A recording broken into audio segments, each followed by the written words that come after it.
The Glasgow Coma Scale has 3 components: eye-opening, verbal response, and motor response. These will be demonstrated in turn. Each of these depends on how the patient responds to either a vocal or painful stimulus, which we will demonstrate. When performing the assessment, the best response should be elicited. Each component should be assessed in a stepwise manner. Start off with assessing the alert patient. If the patient is not alert, then establish his or her response to a vocal stimulus. If there is no response to this, then you will need to perform a painful stimulus and document the response. Only if there is no response to pain is the patient deemed unresponsive. The response to each score should be documented accurately, and not simply whether the patient is responsive or unresponsive. Firstly, assess the patient's spontaneous activity.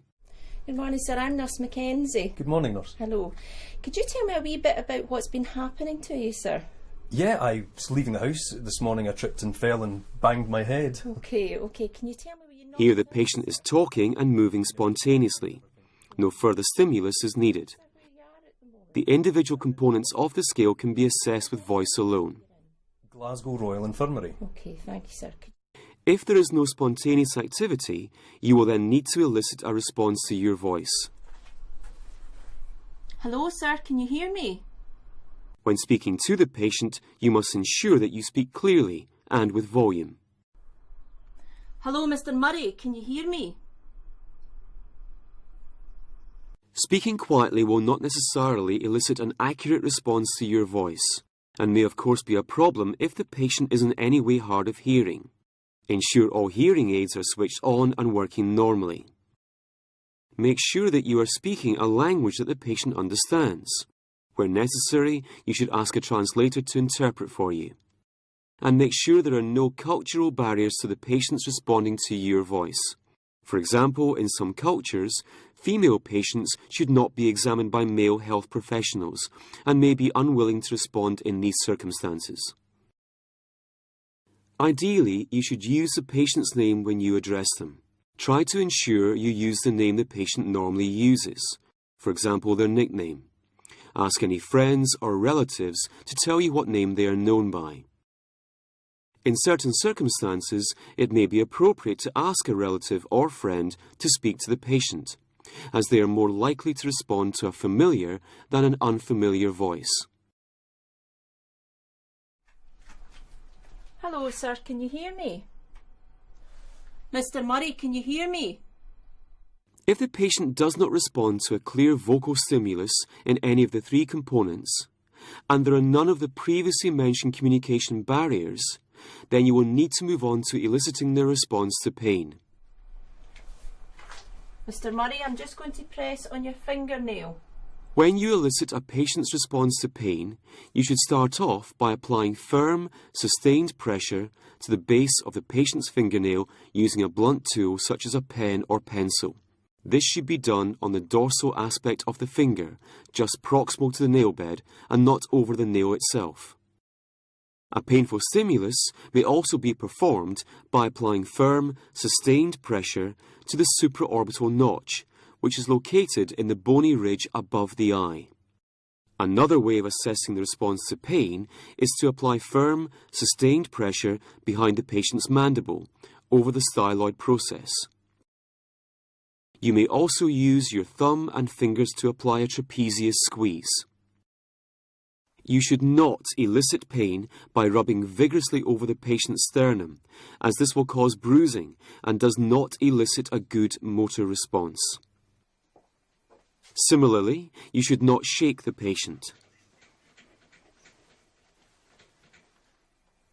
Nor should you use any implement that may actually cause damage to soft tissues. So the acceptable ways to elicit pain are pressure to the nail base, pressure over the supraorbital notch, pressure to the styloid process behind the mandible, and a trapezius squeeze. The unacceptable ways are sternal rub, shaking the patient, or pain on any other soft tissue area that may cause bruising or damage. Now that you have seen the different techniques that are used to elicit a response from the individual, we shall take the different components of the scale in turn, showing how these are scored. There are 3 components to be assessed: eye-opening, verbal response, and motor response. The eye-opening response is scored with a maximum of 4 and a minimum of 1. The verbal response has a maximum of 5 and a minimum of 1. And the motor response has a maximum of 6 and a minimum of 1. You will see that the minimum score for each component of the GCS is 1. This is to demonstrate that the component has actually been assessed and so avoids a score of 0. Starting with eye-opening, this component of the GCS has a maximum score of 4. If a patient's eyes are open spontaneously, then they score 4. If a patient only opens their eyes to speech, then they will score 3. If a patient only opens their eyes to pain, they score 2. And if there is no response, then they score 1. In this case, the patient has spontaneous eye opening and scores 4. Hello, Mr. Murray, can you hear me? Here the score is 3, as he only opens his eyes to speech. If the patient only responds to a painful stimulus, he scores 2 on eye opening. And in this instance, there is no response and therefore a score of 1. When assessing eye opening to pain, you should use nail bed pressure, as supraorbital pressure will only cause the patient to grimace. Moving on to verbal response, this has a maximum score of 5.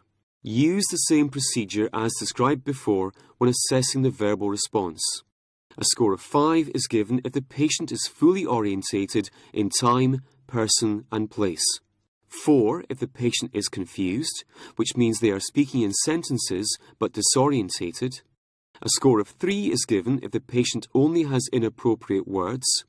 2 when there are only incomprehensible sounds, such as moaning and groaning. And 1 indicates no response. Begin by talking to the patient and assessing their response in conversation. To have a score of 5, the patient must be orientated in time, person and place. No, I remember everything. Okay. Sir, can you tell me where you are at the moment? In the hospital. Okay, and do you know what the name of the hospital? Glasgow Royal Infirmary. Okay, thank you, sir. Sir, can you tell me what day it is today? It's Friday, Okay, and what month is it? September.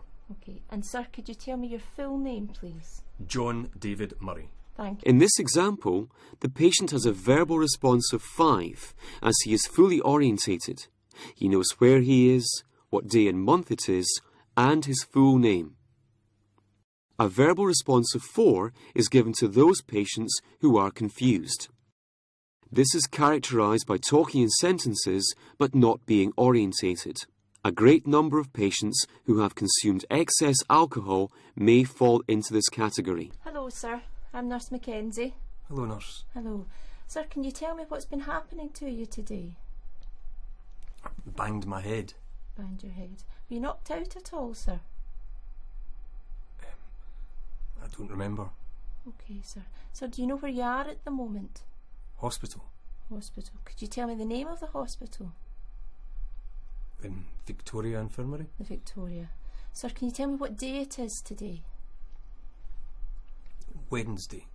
And do you know what month it is, sir? I think we're in October now. October. And sir, could you tell me your full name, please? John David Murray. Thank you, Mr. Murray. Here is an example of a confused patient who superficially may appear to be orientated, but on direct questioning it becomes apparent that he does not know where he is, neither does he know the correct day or month. Remember, you should accurately record the patient's best response and not what you think the patient should be capable of. This patient will score 4 on the verbal response.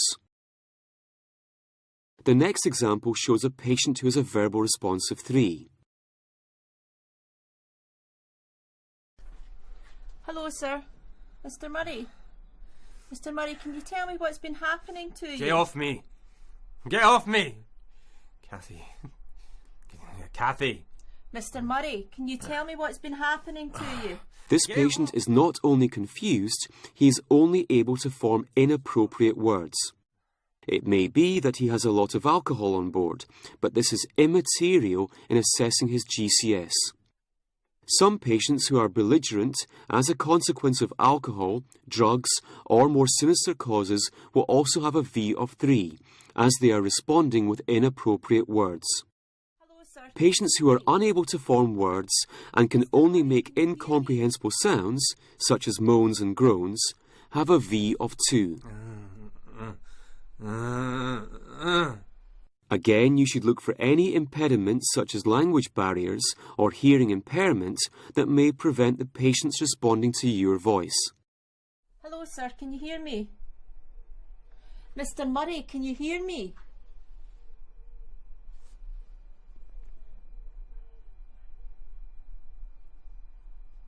Patients who have no response to either a vocal or painful stimulus are given a V score of 1.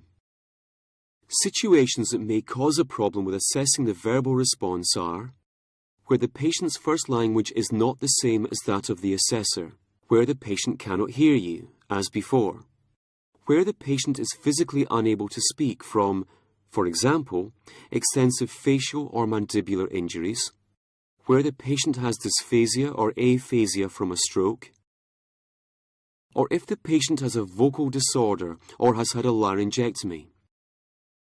In these situations, you can only assess verbal response by asking the patient, with the help of an interpreter, to use sign language, or they may write down the answers on paper. It is not the vocal apparatus that is being tested here. It is the patient's central language abilities. It should never be assumed that inaccurate responses are simply the effects of alcohol or drugs. The patient's score should be an accurate representation of their response to your stimulus. If it is impossible to test a verbal response in a patient who is intubated in, for example, an intensive care setting, and has no other means of communication, then you should score the verbal response as V with a subscript T. The final aspect of the GCS is the motor score. This has a maximum of 6. A score of 6 is given to a patient who is able to obey commands. 5 if the patient localizes to a painful stimulus. 4 if the patient flexes or withdraws from the painful stimulus. 3 if the patient has abnormal flexion. 2 if the patient extends. And 1 indicates no motor response.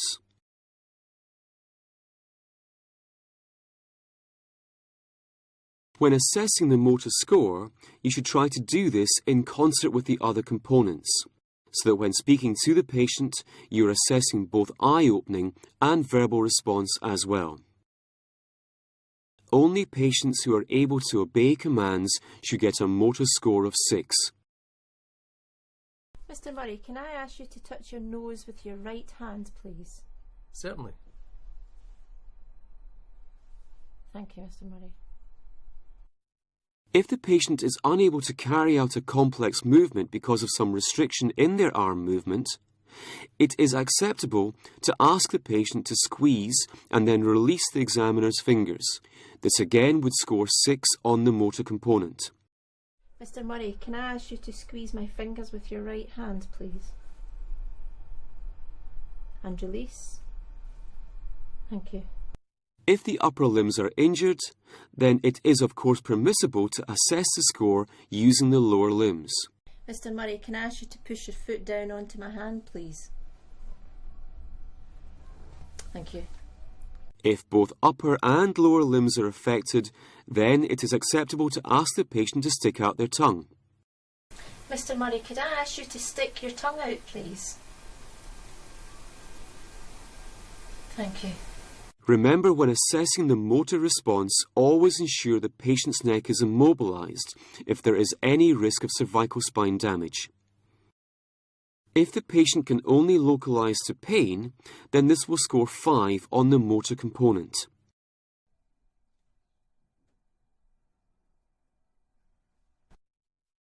When assessing the motor response to pain, it is often better to use supraorbital notch pressure, as this will give a clear demonstration of limb movements.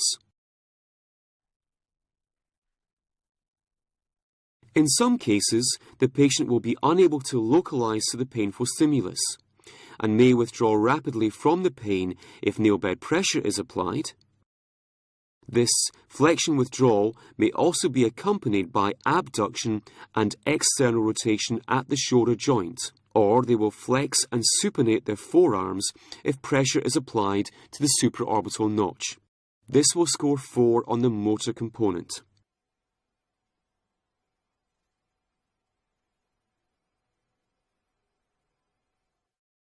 If you find that the patient localizes to pain on one side, but only flexes on the other side, then you should still give the patient a motor score of 5, as this is their best response.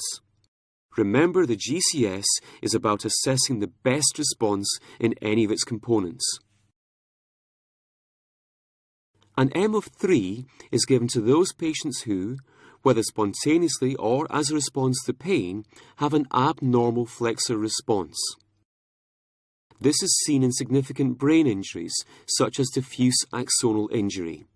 Abnormal flexion is seen as adduction of the upper limbs, flexion and pronation of the forearms, and flexion of the wrists.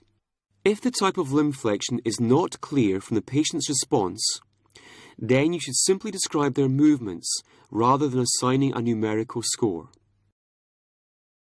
An M of 2 is again a very abnormal response on the motor component of the scale, and is seen when the patient extends his limbs, either as a response to pain or spontaneously.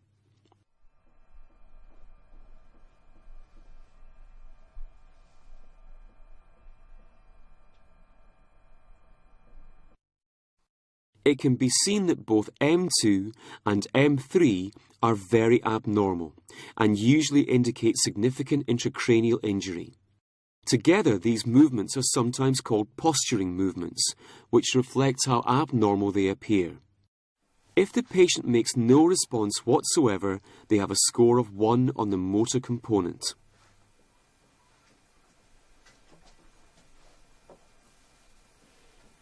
Clearly, the limitations to assessing the motor score would include when the patient is paralysed, has amputated limbs, or has an injury to the limb that is being assessed, for example a fracture.